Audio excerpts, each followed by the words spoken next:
Hi again, you're watching Variety with John and Anna. I'm Anna, and today I have with me a fabulous wine expert, Giorgio. Thank you so much for coming, Oh, Greg. you're very welcome, Anna. How are you feeling today? I'm feeling good. Good. So we're going to talk all about wine.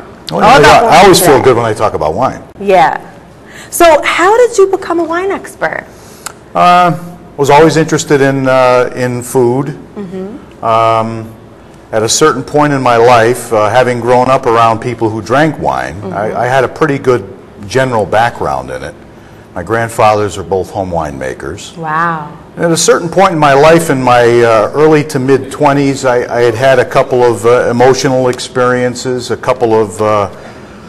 had a physical injury that slowed me down for a while, and I thought that I was on the wrong path as far as my lifestyle. And one of the things that I wanted to do at that point in my life was to slow down a little bit, to enjoy my meals more.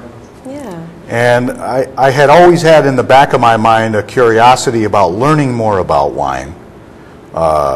And so at that point I just made a leap and said I have to start learning more about this because it just seems like something I really have been meaning to do anyway. Seems right. And so I did. And I became really absorbed in it for quite a few years. I read everything I could get my hands on. I found as many people as I could that were knowledgeable about wine in local shops.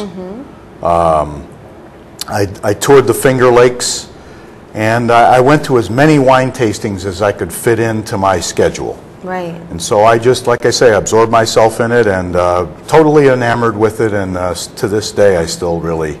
Wow, you're very passionate about wine. I'm very passionate about it. Wow, so you love wine. I do. Do you have a favorite? I tell people that I don't really have favorites because I like all different styles of wine. Right. And so the right wine with the right kind of food, the right wine with the right occasion means as much as any personal favorite could in any other way. And I love me food. Oh my God, I love food. Love food and drink. That's like my paradise. Well, I'm a hedonist. Yeah. You know, I really enjoy food and drink. I'm more interested in creating flavorful experiences than I am in being physically comfortable. Right. You know, I'm better at that than I am, you know, like I'll walk around in an old pair of shoes that hurt my feet before I figure out that, oh my God, my feet hurt. But I'm much more adept at going and buying a good bottle of wine for myself or for somebody else. So what constitutes a good bottle of wine? Like what, how can you tell? Like, can you tell if the quality is good by tasting it? How can you determine? Well, certainly tasting it, but you know, winemakers and people who grow grapes talk about balance all the time. They talk about the chemical balance of the wine and how the wine not only smells and tastes, but how it feels. That's a part of wine tasting experience that I try to teach people about how the wine feels in their mouth, because our culture is very instant gratification, results-oriented culture, and we tend to taste something, if it doesn't immediately gratify us, we tend to not like it. Right. But a lot of wines are not geared to be appreciated like that. They're meant to be savored. Right. And part of the experience of tasting wine is getting to understand how the wine not only tastes right up front, but how it feels later after you've swallowed, the aftertaste, the acid, how it interacts with the food you're eating, or just how it feels in your mouth. And so that part, it really is. And again, this was part of why wine was so appealing to me at that point in my life, when I felt like I was just too jumbled up and things weren't going for me. Wine made me sit down, slow down, and think and contemplate. Right. Made me focus on something outside of myself. Was a very healthful experience for me. So wine is so much more than just, you know, getting drunk. You know what I mean? It's a whole experience. It's with the food, it's with friends, it's with comfort, it's with savoring. Absolutely. And don't get me wrong now. The physical experience of drinking wine, being a little bit inebriated, is a good experience. I'm not saying that people should do it as a regular part of their routine. Right. But if you're in your own personal space and you're not operating machinery or Right. driving a vehicle, Being responsible. you're being responsible. You're having a couple of glasses of wine with your Yeah. meal. You do feel the alcoholic effect. Right. It's a mellowing effect. It's a calming effect. Right. If you're using it properly. Now, some people have a problem with alcohol and shouldn't use it at all. Right. And, you know, that's a whole nother discussion. Everything's bad in excess. Sure. So, speaking of wine making, you said your family members would make their own wine. There's a homemade wine competition coming up on the 11th of September, correct? There is. What will we see there? Where will that be? We'll be conducting the homemade wine competition in conjunction with the Little Italy Festival on J Street in Schenectady. Nice. Now, the formal details as we sit here today are not finalized. Okay. But there will be information available, and just quickly,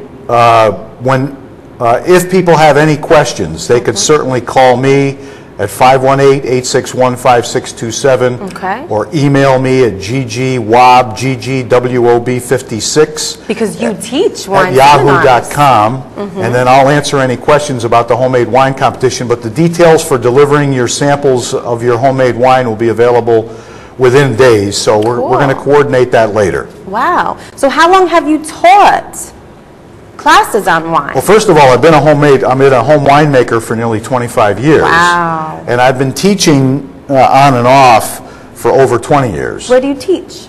I have a regular class that I teach in Altamont, New York, at the Homefront Cafe, right in the village of Altamont, next to the railroad tracks down in the village.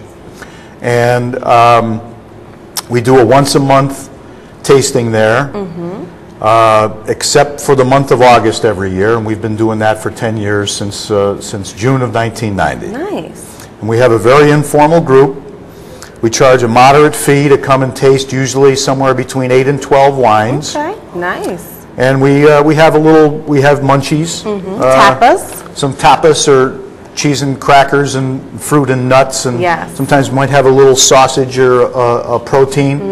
But we don't serve a meal, but we have enough there to munch on to keep Yeah. something in your stomach. And we really focus on the educational part of it, but make it fun and enjoyable, and we joke amongst one another. And we really want people to participate in that venue. We get people to talk about what their impressions of the wine are. How does it taste to them? How does it smell to them? Nice. That kind of It's a nice thing. social event. So you And as a matter brought of fact, wine here. you brought wine. Now what is this? I've never seen a wine of this color. It's very golden, isn't it? Show me how to hold Here's it. to Is this your the right health. way? Is this the right way to Here's to hold your it? health. That's Here's the right way your to hold health. it. Here's the Okay. right way to swirl it. Okay, you Okay. can, depending on if you're right-handed or left-handed, clockwise or counterclockwise. Okay. All right, you swirl it around, you give a quick sniff. How does it smell? Oh, very sweet. Almost like Like honey. apples. Apples, honey. Yeah. All right, so this is to This is a Niagara wine from New York State, a very simple white grapes. white grapes. Okay, you give a little sip. Now, I can't talk and swirl it around in my mouth at the same time, but Am I supposed to swirl it after the sip? you draw a little air in over it. You can sort of rinse it around almost like a gargle.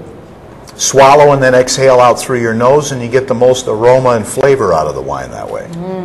So it Oh goes. yeah, when you exhale out your nose, when you exhale out of your nose, you really feel it. Now here's the And taste technical it. process in motion. Okay, so what we'll do is quick swirl, quick sniff. Oh, like you suck it up, kind of? There it is. I heard the... when Takes a you blew little out. practice, but once you get it, it's just like riding a bike. So I've heard that when people do wine tasting, that one of the proper ways to do it is to not swallow, to spit it out, because then you really taste it. Is that true? Well, the only thing that's involved with about spitting is the fact that when people are tasting multiple wines over a long period of time, when they're doing judgings, when you're working in a commercial wine facility and you have to taste a lot of wine as part of your job, you're not going to swallow the wine all day long. Right, you'll get toasted. Umbriago, as they say. Umbriago? Umbriago. So, spitting is just a convenience of keeping sobriety while Okay. you're working. Gotcha. And I have judged at competitions where I did have to spit because we had to taste 40 or 50 wines at a And sitting. if you get intoxicated, you may not, like your senses will be dulled. The more you drink, the less fine your senses are. Right. And so, and the palate gets tired. The tongue and the olfactory senses get tired after 5 or 6 tastes. It's good to take a break every few minutes too. Okay. Drink a little water, eat a cracker, something. Something to cleanse the palate. Cleanse the palate, clear the palate type of thing. Okay. So what's the New York wine scene like? That's a hot thing going on, right, in the city? A lot of trends? Well, basically all across the state. New York City certainly helps drive the scene because of the restaurant trade. Manhattan. Yeah. And more New York restaurants are focusing on local product. Generally what I have to say is, you know, a summary of the New York wine scene is that it's still expanding. It's become more European in nature. More of the European varietal grapes like Riesling. Some of the red wine grapes like Cabernet Sauvignon, Merlot, Cabernet Franc, Sangiovese, the French Syrah grape. These are all being grown in the Finger Lakes and on Long Island and to some extent in the Hudson Valley and on the Erie-Chautauqua shore on Lake Erie. The New York wine scene, if I could be critical of it, is a little rambling and unfocused in some ways, but I think it's gaining its stride. Right. And the quality is certainly very high. Some of our white wines have certainly achieved world-class status and have been for a long time. wow. Over reds or? Over the reds, but the reds are catching up. More experienced growers and winemakers have established themselves. Some of the newer people are coming into the business with more education now than they previously had in the past. A lot of people were just very ambitious with a few bucks, opening wineries back in the 70s and 80s when they passed the Farm Winery Bill, which made it easier and cheaper to start a winery in New York State. But now we're getting people with a little bit more background in the field. So the trend is modern. The trend is high quality. Right. Because when you think of wine, you think of higher quality. You think of classiness. But at the same time, you have a very friendly market. Because New York State is not such a wide, broad territory that we can't visit some of these areas. There's plenty of access to local wineries. We have a winery right in Altamont, New York, the Altamont Winery on Furbeck Road. Nice. Okay. There's new wineries in the Hudson Valley.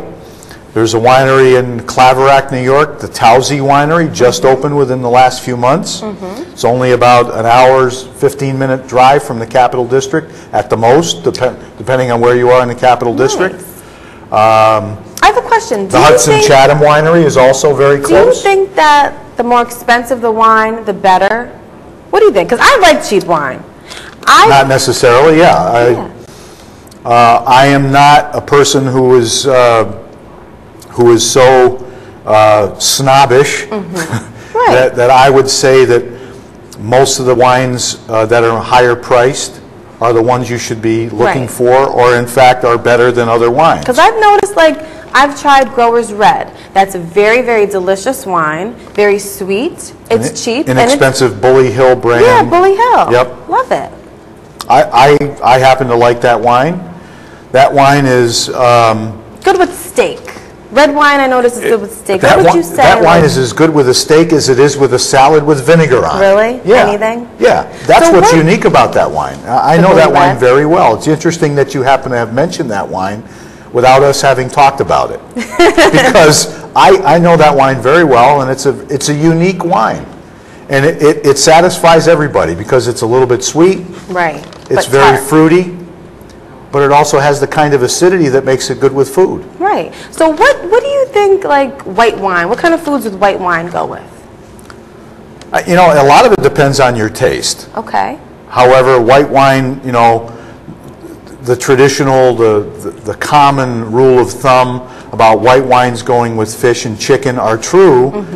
but Not set in stone. they're not set in stone. Okay. There are a lot of red wines that also, they cross each other in terms of what kind of foods they go with. Okay. It all depends on the body, the mouthfeel, the acidity, the alcohol level, And all the of these, personal taste. and your personal taste. All of those things work in very, very intricately as to what goes better with what. Great. Interesting. I learned so much talking to you now and talking to you before the show, and I just want to say thank you so much. Let's You're welcome. toast again to Variety with John and Anna, to all of our guests, all of our tech crew, and now Thanks to we're everybody going who worked on the to- show, yes. Johnny is going to interview Corby Mitleid. Okay, so stay tuned.